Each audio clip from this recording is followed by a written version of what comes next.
something like 3-4 minutes to reach terrain. If he makes a very late pull, which means he's got to be very experienced, and probably he has to have an altimeter, the latest you can pull is maybe about 2,000 feet. Cannot imagine any jumper pulling later than that. If he makes a very late pull, then he's probably got less than a minute, maybe even 30 seconds to reach terrain. But that's the story of the descent path. The last shock is on the landing. This is, for a jumper, this is the biggest shock because you're decelerating from your descent speed, 15, 20 miles an hour, to zero within a few inches. If you're a trained jumper, you take that in your ankles and your knees, you roll. That reduces the G-force on your spine. According to medical articles, a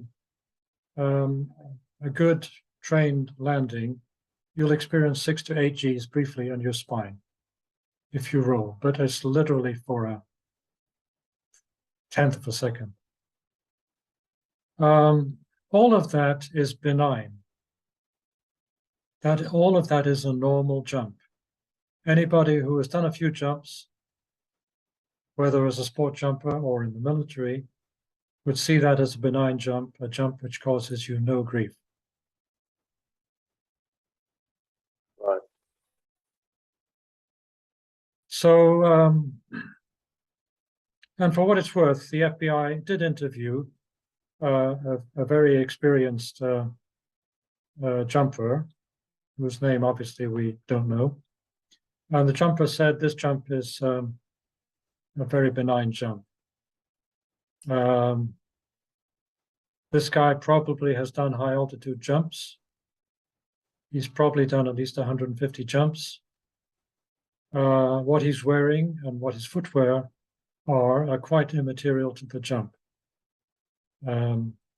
This is not a dangerous jump.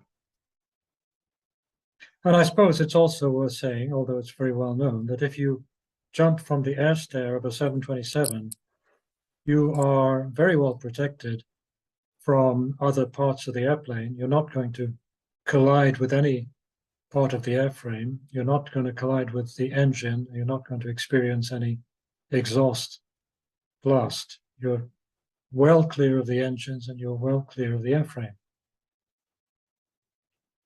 And you probably know that the CIA tested this in Thailand. That's one of the chapters in my book. Not saying the hijacker was part of that. Obviously, that's a great story if that were the case. But yeah.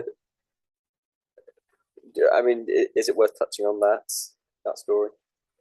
Well, we can if you like. The short story is that the CIA commissioned one of their front companies called Southern Air Transport in 1968 to do a series of jumps from a 727, a very similar model to the Northwest. Not exactly the same model, but it was the 727-100 series. For that purpose, they hired some guys, what they call smoke jumpers. These are guys who had trained with the US Forest Service to jump out of airplanes to fight forest fires.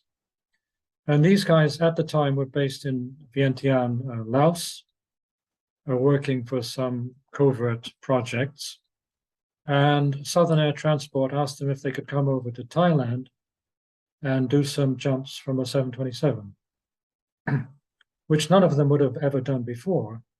Whatever they were doing in Laos, it would have been from probably C-47s or some other propeller airplanes. So they would never have jumped out of a jet before. But I don't suppose they have any problem with that. They would be told, this is a 727. We're going to take away the back air stair completely and put a ramp in its place. And we just want you guys to slide out the ramp. And we'll do this at probably 2,000 feet. It's not going to be a high altitude jump. So they do this test. I don't know how many tests they did, whether one or several. But I did correspond with one of those smoke jumpers, and he told me a story. It's in the book. And he said, yeah, we did this from Takli. I was with some other smoke jumpers out of Vientiane. And we did the jump like they told us. I slid out the back. Perfectly smooth. Totally benign. I had no problem with that jump whatsoever. It was actually easier than jumping out of a propeller plane because you didn't have the prop blast. And we were all kind of fired up and we said, well, let's do this again. You know, we're going to Tibet and do this jump. Then the project was cancelled. That Tibet project never happened, and they went back to their day jobs or whatever they were doing. So that's the short story. Those jumps were done. At least 5 or 6 smoke jumpers jumped out of a 727 over Takli, Thailand. And they established for the satisfaction of the CIA that jump was benign. Yeah. Whether the hijacker was among those guys, I have no way of knowing. All I can say is the smoke jumper himself, the guy that I corresponded with, the FBI did come to him and ask him where he was on that date. And he said, well, I was here in Anchorage, Alaska. So it's, I'm not your guy. So, and based on that, do you think, obviously there's no way you can know for sure, but do you think it's likely that the hijacker would have known where he would land? Had he done these calculations? I would say yes. I think probably he did know where he would land. I would say that if we run with my hypothesis that he jumped either over the Columbia River or south of the Columbia River, he would have seen the lights of several cities. They might have been diffuse. In other words, you see them through the clouds. But if you're above clouds and there's a city below the clouds, for sure you'll see the lights of the city. So he could have seen the lights of Portland. He could have, and if we go further south, we could have seen the lights of Oregon City. He could have seen the lights of other small towns. To me, the furthest possible would have been Wilsonville, Oregon, which is a small town, but if you jumped over Wilsonville, you would see the lights of Wilsonville. That area is all flat land. So I would say once he sees lights and he jumps, he knows approximately where he's going to land.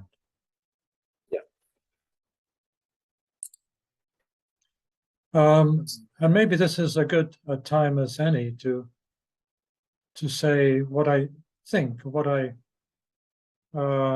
conjecture about his background.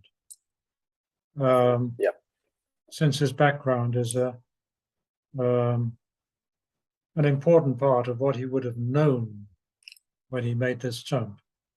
I would say that it's a very reasonable probability that he had military experience. He had been in the military. And that in the military, he had done some jumps.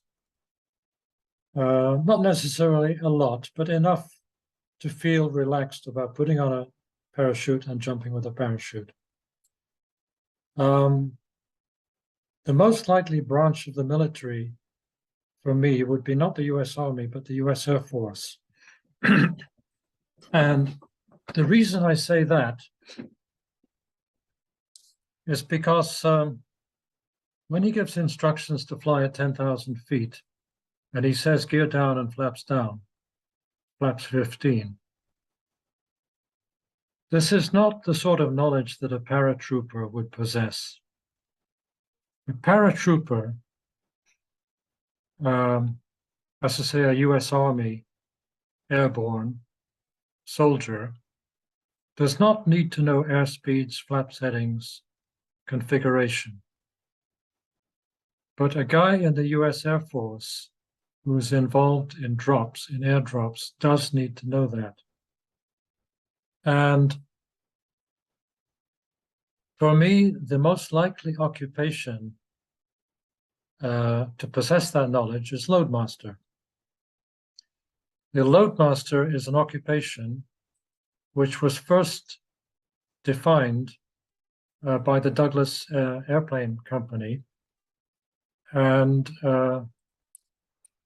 it was used to define the person who is concerned with all the flight configuration and the flight characteristics that go with airdrops. That's to say, he's the guy, he or she, mostly would be he in those days, would know the correct airspeed, the correct flap setting, the correct gear position to make a safe drop of either cargo or people. And that's part of the job specification. That job specification did not exist in the US Army. It was, like I said, invented by the Douglas Airplane Company, and it became a US Air Force occupational code. The US Air Force started using that term, and eventually, after the Korean War, they gave it a code, an occupation code. So I believe there's a very good probability that the guy had been a loadmaster. Again, if we continue that train of thought, there is an airplane that is much more likely than any other that he would have flown on, and that would have been the Douglas C-124, which was first used in the Korean War. It was this plane for which Douglas created the term loadmaster, and it's a plane which served in the Korean airlift and also in combat in the Korean War. Korean War is, I believe, the right time frame for the hijacker to have served, given his age. In other words, if he was mid-40s or 50, or early 50s in 1971, then he's a Korean War vet, more likely than any other. He's too young to be World War II, and he's too old to be Vietnam. So for me, Korean War is very plausible. And if Korean War, then it probably has to be the C-124. And the final part of my hypothesis, or the final part of my train of thought, was if he's C-124, and he's also somewhat familiar with the Pacific Northwest, which other evidence supports, then he quite likely served in a squadron either at McCord or at Larson, because C-124 squadrons were based at certain times at McCord and at Larson. And that gives us quite a short list. If the FBI ever wanted to restart the case, it's quite a short list to look for loadmasters who worked C-124 squadrons and were based in Larson or McCord. You don't have many guys, and they have access to the personnel records in St. Louis, Missouri, if they want to get them. It's up to them.